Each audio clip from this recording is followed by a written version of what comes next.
cinta selama hidupku. Maafkan anakku. Baru saja Anda ikuti Mutiara Pagi. Terima kasih untuk kebersamaan Anda. Sampai jumpa.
Pukul 6 waktu Indonesia Barat. Radio Republik Indonesia Palembang dengan Warta Berita. Cegah stunting, Pemkot Palembang meluncurkan program SIKAD.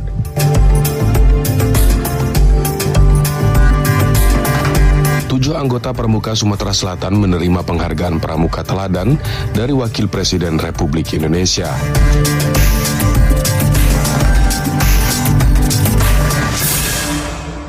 Itulah di antara informasi yang kami hadirkan pagi ini, Selasa 25 Agustus 2024 yang dihimpun tim redaksi RRI Palembang.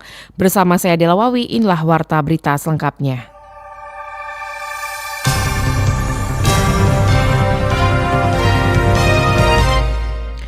Cegah stunting, Pemkot Palembang meluncurkan program SIKAD untuk mencapai status Palembang dengan zero stunting.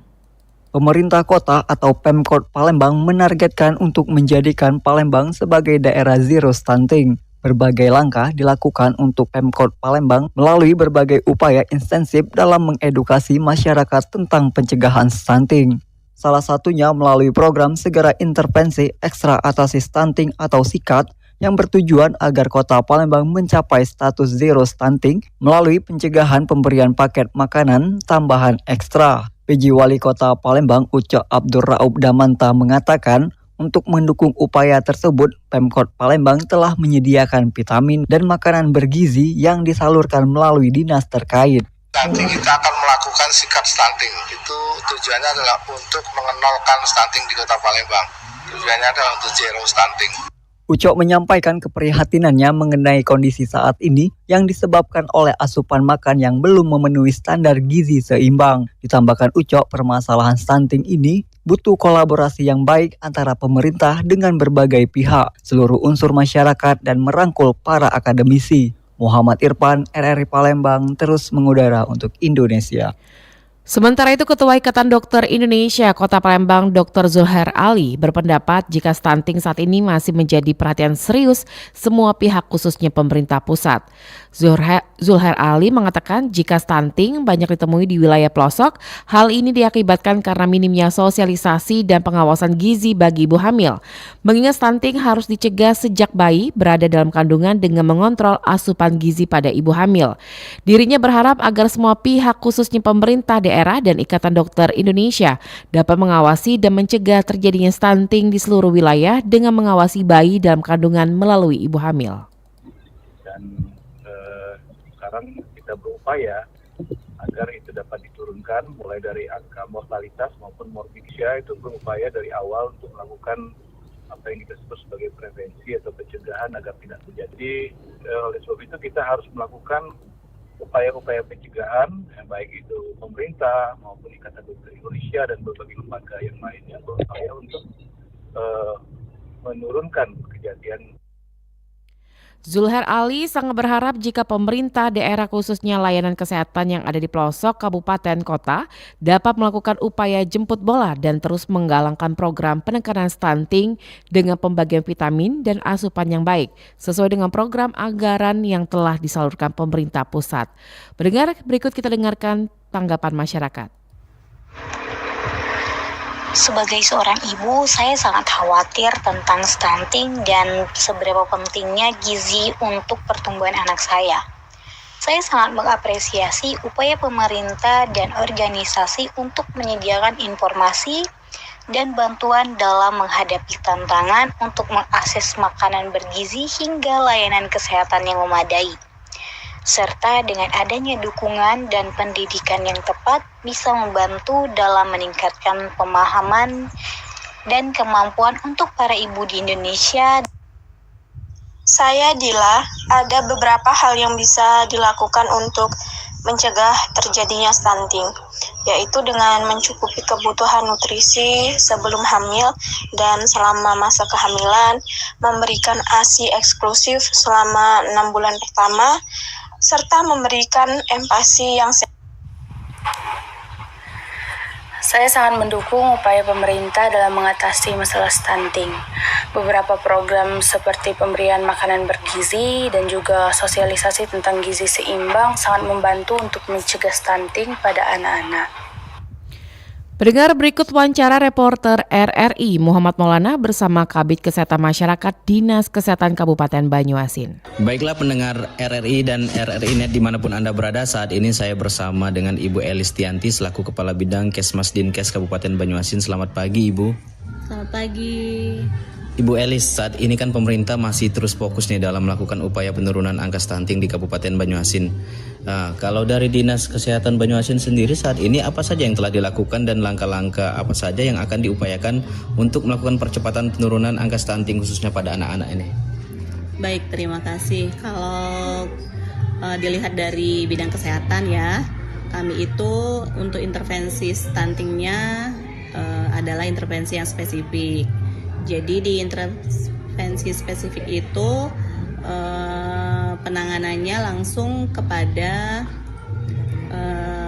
penyebab dari dan orangnya yang akan menjadi sasaran. Jadi di Dinas Kesehatan sebenarnya sudah mulai penanganannya itu kami dari sesuai siklus hidup gitu ya, mulai dari dia remaja sudah dipersiapkan untuk pemenuhan gizinya atau nutrisi. Mulai dari remaja putri, misal di kami itu ada pemberian tablet tambah darah untuk anak-anak usia SMP dan SMA. Kemudian naik lagi ke ibu hamilnya pun itu diberikan tablet tambah darah, kemudian diukur status gizinya di ANC dan sebagainya. Jadi 1000 HPK sampai dengan nanti bayi dan dia di usia di bawah 2 tahun itu sudah ada ya diberikan MPASI untuk ibu hamilnya juga dan anak balita itu. Jadi lebih ke pemenuhan nutrisi dan gizi sampai dia umur 2 tahun fokusnya. Oke, bagaimana saat ini angka stunting di Kabupaten Banyuasin sendiri, Bu? Apakah sejauh ini telah mengalami penurunan yang signifikan?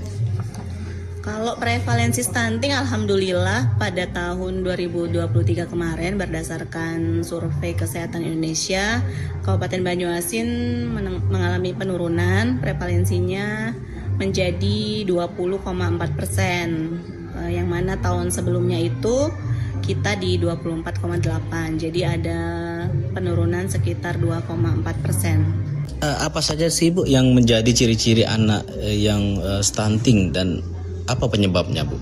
Kalau anak stunting itu kalau kita lihat dari pengertian di Perpres 72 tahun 2021 itu adalah semacam gangguan pertumbuhan gitu ya dan perkembangan anak akibat dia mengalami kekurangan gizi kronis dan infeksi yang berulang.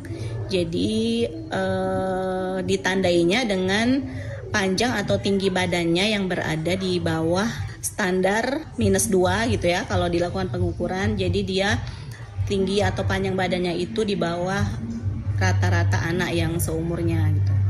Terus ini Bu, dalam melakukan upaya kan pasti terdapat kendala-kendala. Nah sejauh ini apa saja yang menjadi kendala Dinas Kesehatan Kabupaten Banyuasin khususnya untuk melakukan upaya percepatan penurunan angka stunting ini? Kalau kendala dalam penurunan stunting untuk sampai saat ini sebenarnya sudah sangat baik gitu ya. Kerjasama kita sudah ada tim percepatan penurunan stunting yang alhamdulillah juga sudah berkoordinasi dan bekerja sama lintas program, lintas sektor gitu ya. Hanya saja mungkin perlu ditingkatkan lagi dalam hal koordinasinya. Tapi sampai sejauh ini penanganannya sudah baik. Oke, satu lagi nih Bu, pesan kepada masyarakat Banyuasin agar anak-anaknya itu dapat terhindar dari resiko stunting. Oke, untuk masyarakat Banyuasin untuk menghindari stunting gitu ya, bagaimana? Sebenarnya kita mulai dari keluarga itu sendiri. Jadi mulai dari tadi remaja putri, pemenuhan nutrisi atau gizinya, kemudian nanti pada saat ibu hamil untuk 1000 HPK-nya juga harus diperhatikan pemenuhan gizi dan nutrisinya sehingga nanti melahirkan anak-anak yang sehat, kemudian dia tumbuh menjadi balita yang sehat juga. Kemudian perlu diperhatikan juga pola asuhnya untuk ibu-ibu dan keluarga di rumah.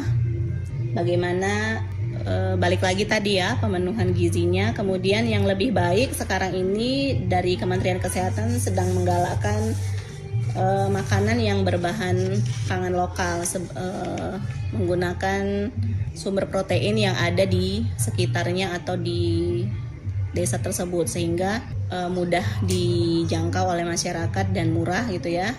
Selain itu juga proteinnya ya sudah baik untuk yang berbahan lokal ini. Contohnya ya ini seperti yang sudah dilaksanakan oleh kami Dinas Kesehatan melalui teman-teman Puskesmas itu mereka memasakkan menu ya untuk balita-balita yang ada di posyandu wilayahnya menggunakan bahan lokal. Contohnya ya tadi telur, kemudian menunya menggunakan ikan. Kalau di daerahnya ada ikan lele silahkan gunakan ikan lele gitu ya. Yang pokoknya yang protein hewani atau nabati yang bisa didapat dengan mudah di daerahnya itu diolah menjadi untuk makanan tambahan bagi balita tadi. Oke, baiklah pendengar, demikianlah wawancara singkat saya bersama dengan Ibu Elis Tianti selaku Kepala Bidang Kesmas Dinkes Banyuasin. Terima kasih atas waktunya Ibu, selamat pagi.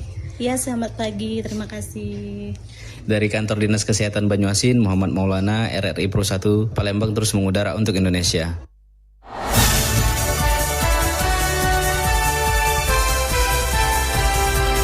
Warta Berita Radio Republik Indonesia Palembang.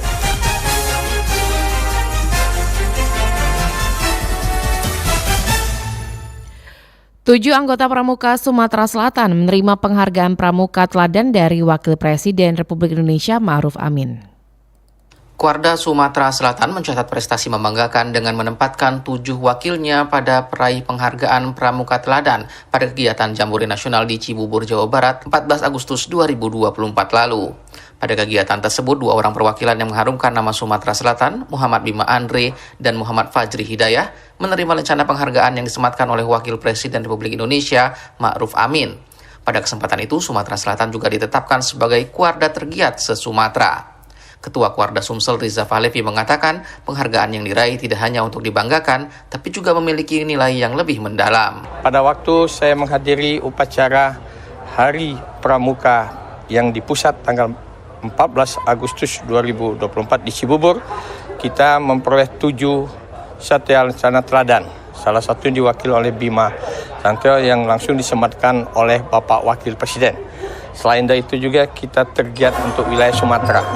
Harapan momentum ini bukan kita bangga dengan penghargaan, tapi lebih meningkatkan diri bahwa memang Pramuka itu adalah multi pendidikan dari segala bidang dan semuanya ada, termasuk pembinaan karakter. Sementara itu pada puncak peringatan Hari Pramuka ke-63 di Gria Agung Palembang kemarin, sebanyak 320 anggota Pramuka juga menerima penghargaan yang terdiri dari penghargaan Melati, Karya Bakti, Dharma Bakti, dan Pancawarsa.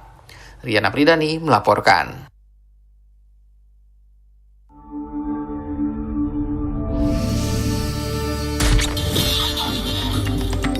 Berita Daerah Radio Republik Indonesia Palembang.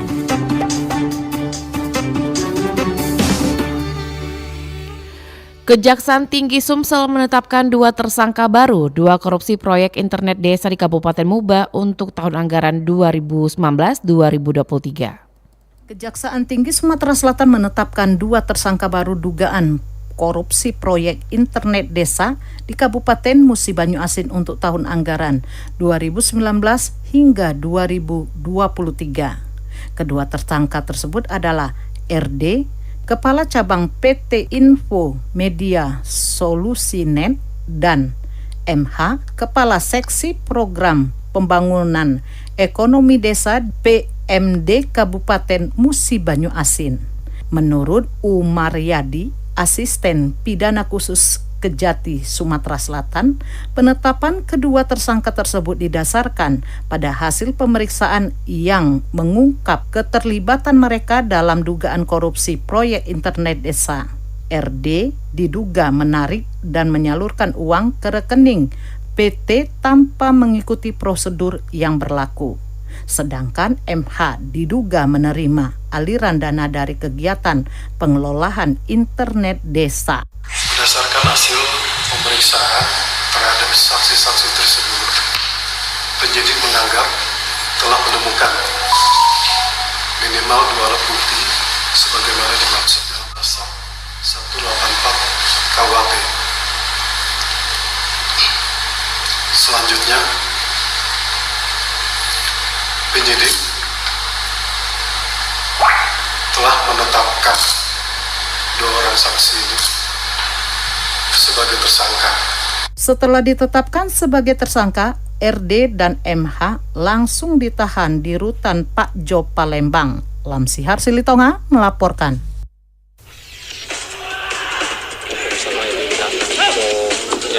Olahraga atletik Sumatera Selatan berharap pemusatan latihan nggak usah mulu-mulu kan, karena dilihat dari persiapan sekarang JFC tidak akan terpengaruh terkait dengan pemain sudah memahami kesabaran masing-masing. Berita olahraga.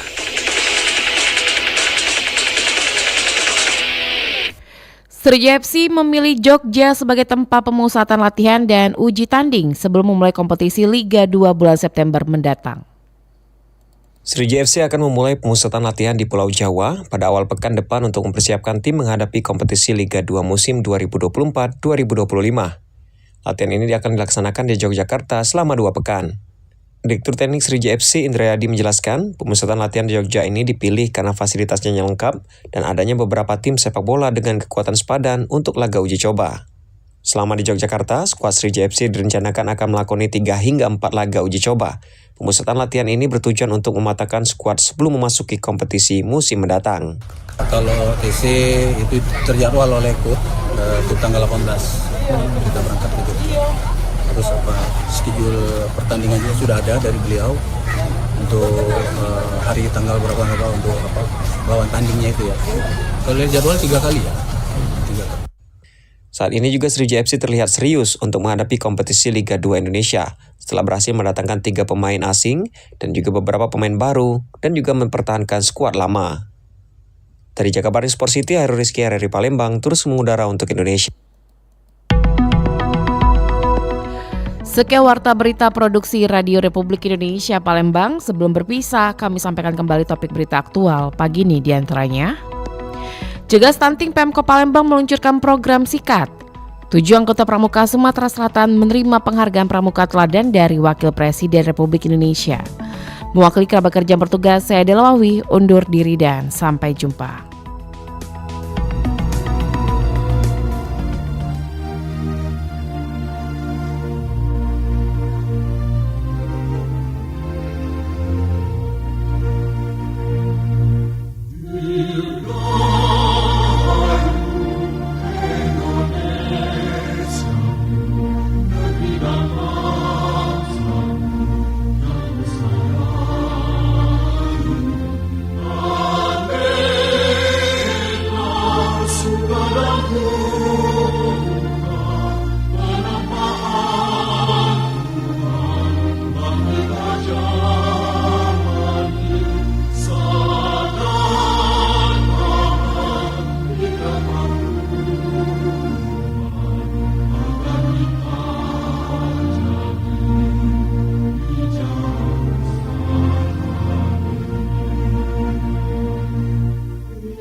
Pastikan